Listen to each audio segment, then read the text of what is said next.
Ça nous rappelle le ruisseau un peu.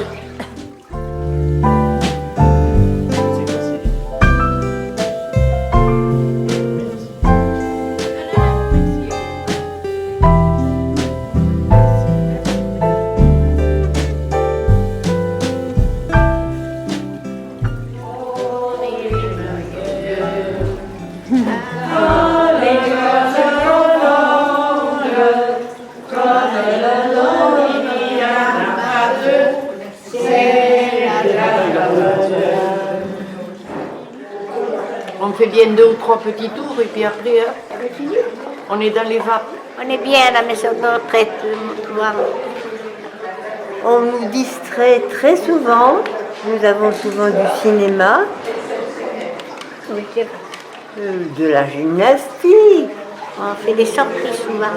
Ceux qui ont des jambes qui marchent bien, il nous est arrivé de faire des pique-niques formidables au bord d'un lac.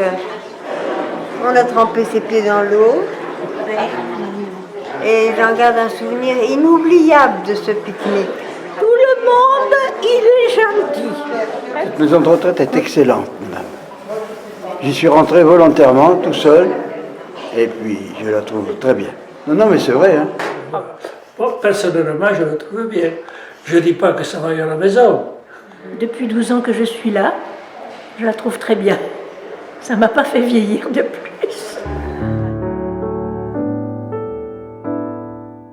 Chaque résident peut venir dans cette maison et doit venir dans cette maison avec ses propres meubles, ses cadres, tout ce qui faisait, une partie de ce qui faisait son intérieur, son quotidien, pour se sentir comme à la maison.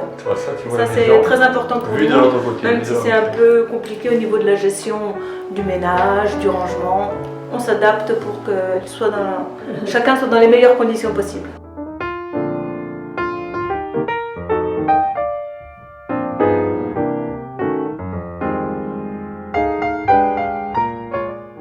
Dès qu'il fait beau, Ben oui. ces dames sortent. Et encore là, elles n'ont pas leur petit chapeau. Et on n'est pas tout un gros morceau. On n'est pas tout.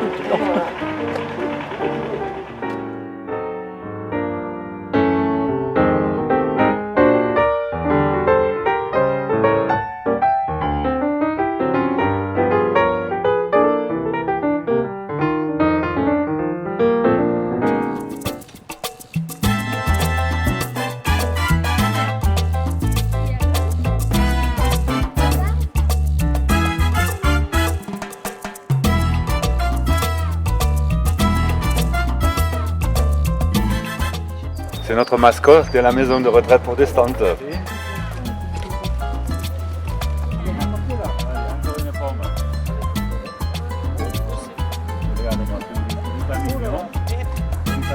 me dit merci. Pourquoi il a l'air de bien aimer.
Alors il nous est venu l'envie de créer un salon de thé à la maison de retraite, car on se rendait compte que les gens ils déambulaient dans les couloirs et souvent sans but, sans savoir très bien où aller.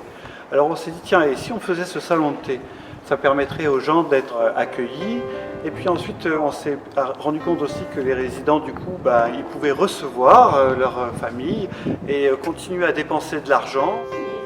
C'était un côté un peu plus noble, j'ai envie de dire. Le citron, c'est bon. Et alors on a poussé le salon de thé un petit peu plus loin, c'est qu'il est devenu cyber-salon de thé. C'est-à-dire qu'aujourd'hui on peut arriver avec son ordinateur, c'est-à-dire que même nos jeunes qui viennent de l'extérieur peuvent venir avec l'ordinateur et puis travailler et pourquoi pas encore créer des échanges intergénérationnels. Et puis alors après on a poussé l'affaire encore plus loin, c'est qu'on a fait un petit magasin. Donc c'est un magasin de service parce qu'il ne nous rapporte rien, on vend tout à prix coûtant. Mais disons que ça permet aux résidents, encore s'ils le souhaitent, de venir acheter une savonnette, une plaquette de chocolat, ou peu importe. Et puis maintenant, ça marche depuis quelques années et on se rend compte que c'est un besoin et on ne saurait plus s'en passer.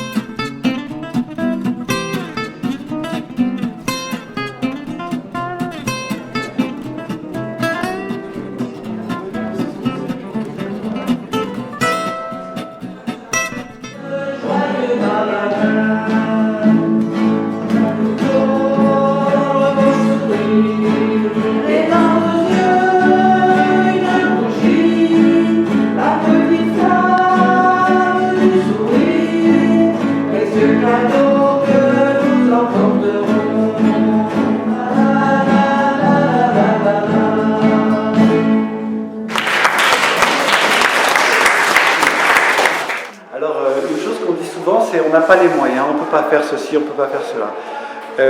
Entre autres, nous, ici, dans l'établissement, on a créé une bibliothèque simplement rien qu'avec des dons. Et en fait, on a fait une petite annonce dans le journal, voilà, la maison de retraite protestante recherche des livres, et on a été envahi de livres, et d'une armoire de livres, on est passé dans une grande bibliothèque maintenant, et c'est fabuleux. Et les gens ont pris l'habitude d'amener régulièrement des petites choses.